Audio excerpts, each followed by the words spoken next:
पुढची एक महत्त्वाची बातमी बघूयात। कल्याण डोंबिवली महानगरपालिका क्षेत्रात कोविडचा आणखी एका रुग्णाचा मृत्यू झालाय। 2 दिवसांपूर्वी 47 वर्षीय महिलेचा कोविडमुळे मृत्यू झाला होता। आज डोंबिवलीतील 57 वर्षीय एका पुरुषाचा कोविडमुळेच मृत्यू झाल्याची माहिती मिळते। कळवा हॉस्पिटलमध्ये गेल्या 6 दिवसांपासून उपचार सुरू होते, तर 2 जणांवर खासगी हॉस्पिटलमध्ये उपचार सुरू आहेत। आमचे प्रतिनिधी प्रदीप भणगे आपल्यासोबत आहेत फोन लाईनवरती। प्रदीप, कोरोनामुळे 2 रुग्णांचा मृत्यू झालाय, काय अधिक माहिती याबद्दल? आपण जर बघितलं तर ठाणे जिल्ह्यामध्ये काही दिवसापासून जे कोविडचं प्रमाण आहे हे वाढताना दिसतंय।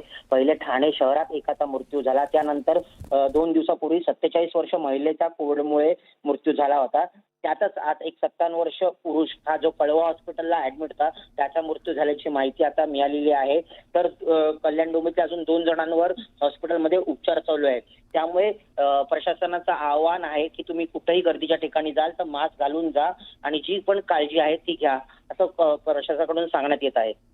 बिलकुल प्रदीप, धन्यवाद या माहितीसाठी। 2 दिवसांपूर्वी एका महिलेचा कोरोनामुळे मृत्यू झाला होता आणि आता लगेचच आणखी एका कोरोना रुग्णाचा मृत्यू झाल्याची माहिती केडीएमसी परिसरात।